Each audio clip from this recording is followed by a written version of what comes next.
Yeah, I think the thing is that a lot of people are fake CEOs, and they get upset when I say that, because really what they are is just a freelancer that built a business, like a prison, essentially a job around their freelance business. But to make themselves feel better, they call themselves CEOs, but they're like a one-man operation, or they maybe have like a VA, but they don't really have a company. So what I try to do is help freelancers become CEOs and help build them a business that facilitates their life.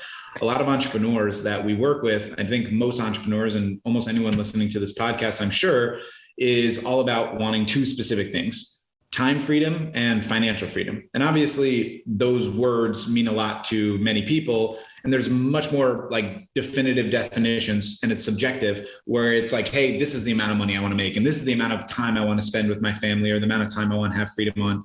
But what I've seen most of the time is a lot of freelancers and fake CEOs, as we call it, they end up just building a job for themselves that everything they do prioritizes the revenue, the money, over the time freedom. So what I try to help people do is reestablish the purpose of why they're doing this company in the first place. Really identifying how much time you want with your freedom, and really identifying what money you want to make, not because it's some ethereal idea, or because another guru told you it, or because you want to buy a Lamborghini, but because there's a specific life path that you want to have, and a nest egg that you want to create for yourself, because you have the freedom and choice of doing so. Wonderful, Alex. And tell me a little bit about your own journey again. So how did you come to the point where you felt like you had something to offer these types of business people, and how did you go about creating the business and getting through to your potential clients? Yeah, absolutely. So it really started before POD, which is prospecting on demand. It started with my marketing agency, Sky Social Media, which was an attorney marketing agency where I helped them generate more cases online through Google advertising. It actually started because before I went to freshman year of high school, or college, excuse me, after I graduated from high school, I did an internship with my next door neighbor, who was a personal injury attorney. And I thought at that point that I wanted to potentially go to law school after college was done. And he told me, I remember on the first day we were going to the court, he asked me, like, why do you want to be an attorney? And I gave him the whole 18-year-old spiel of I want to, make a difference in the world and all that kind of stuff. And he was like, awesome. My job in the next 2 months is to make sure you don't become an attorney. And he was explaining to me why the job sucks and all this kind of stuff. And it was pretty interesting because he's a straight shooter and an interesting guy. But soon thereafter, about 2 months into working with him, Facebook started offering business pages and running advertising. This is after Facebook had built their business based on social networking, and now they're realizing they can run ads and make money from it, right?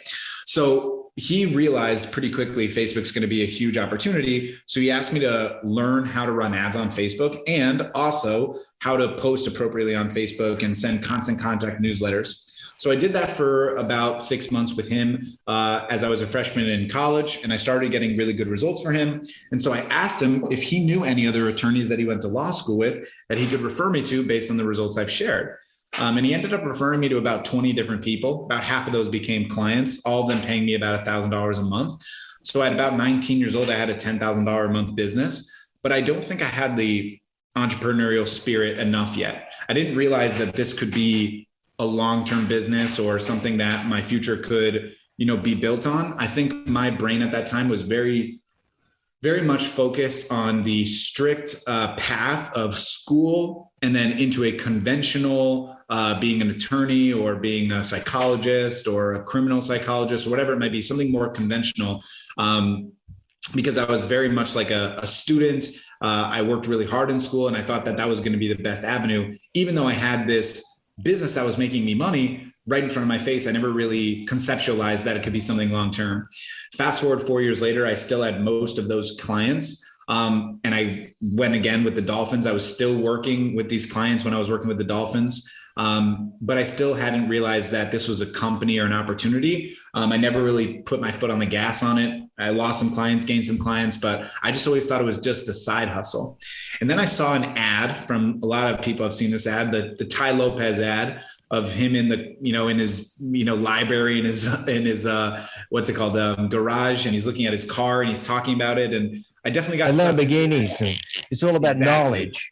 Yeah. So I actually, I went into that ad, I went through the opt-in, and that was the first time I was kind of showcased the business opportunity of being an entrepreneur and what you could create. Obviously, Ty, a lot of people are not big fans. I'm not necessarily a fan. But then I saw another ad from someone that seemed a lot more authentic, and his name was Dave Rogenmoser. And Dave was running a coaching program to help people create a 7-figure marketing agency.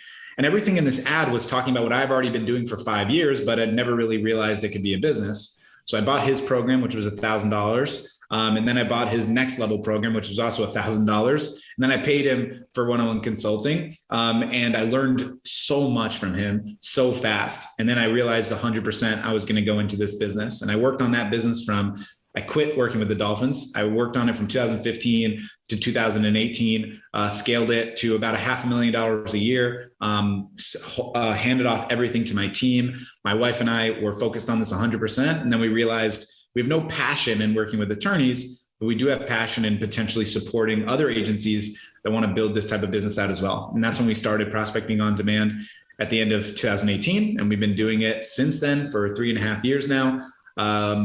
Maybe a little bit more, like 4 years. There was a good amount of time we were doing consulting before we actually created POD. But yeah, that's the journey. It's pretty wild in retrospect to look at the last 11 years and realize how naive I was for probably half of that time. But I don't look back on it with regret. I look back on it and realize what available opportunities are there to me right now that maybe I'm being naive about. And if I can open up the opportunities and avoid ignorance, take my blinders off, perhaps there's another life-changing opportunity right in front of me. Alex, in the middle of all this business building, you had a little bit of a health scare. How early on into the business did this happen, and what was the health scare? Yeah. So when I was 18 years old, before I went to college, I actually did a year abroad in Israel. It wasn't a year because I only did 8 months, but that's for a different time. But before you go, you have to do a physical. When I did the physical, the doctor told me that I had a heart murmur, which I had never found out about. And then I went to go to a cardiologist and they told me I had a bicuspid aortic valve. So basically, long story short, your aorta is the most important portion of your heart. It's where most of the blood comes in and is filtered out. And it's supposed to open up in a Mercedes-Benz sign or a peace sign. There's 3 ventricles. Mine was opening up in a semicircle, so only 2 ventricles. And basically what happens is when you overwork your heart and blood leaks back into the heart, just like any other muscle, it grows in size. And when it grows in size to a point that they can't go back, meaning you can't atrophy the muscle back to what it's supposed to be, unfortunately, you have to get a heart transplant. So basically when I found out when I was 18, the doctor said, this is very early on stages. You'll be fine. People live to 50 and 60 before they need to have surgery, but your chances of needing heart surgery is about 95% at some point.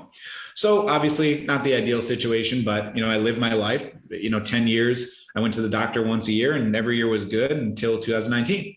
So I went in 2019, in December of 2019, the doctor came in and said, hey, your heart has grown a couple millimeters now. It's time that you have the surgery. And it was alarming because obviously my plan and process at 29 or 28 at that time was, I'm not supposed to have the surgery for at least 20 more years. But obviously that wasn't the case. So we had planned to do the surgery in June of 2020. COVID forced that to be postponed. We were going to then do it in August. It got postponed again due to COVID. And then finally in October 15th of 2020, I did the surgery. I had open heart surgery to replace my aortic valve. I now have a piece of pure carbon called the On-X mechanical valve that's supposed to last longer than I live. I have less than a 5% chance of having to redo the surgery again, which is great. It was a terrible experience. 0 out of 10 would not recommend it to anyone. But it really made me prioritize my life a lot better and understand the things that I need to be grateful for and have a lot better perspective on things. because, it was terrible to go through it, but it was much worse to have my parents have to go through that. My wife was 5 months pregnant, and here we are 9 months later, and my son is 5 months old, and I met him. The last thing the doctor told me, Julian, before we went into the operating room is he said, "I promise you, I will make sure you meet your son," which was, I think, the most powerful sentence I think anyone has ever told me in my entire life. So, I'm really grateful to be alive. I'm really appreciative of these incredible doctors and amazing medicine that's available. And, it's a blessing every single day. Absolutely, Alex. It's good news. I'm glad you've recovered. And Alex, tell me about your free course. If people have an interest in building an agency, there's a lot of value that they can get from you. And how do they access this course?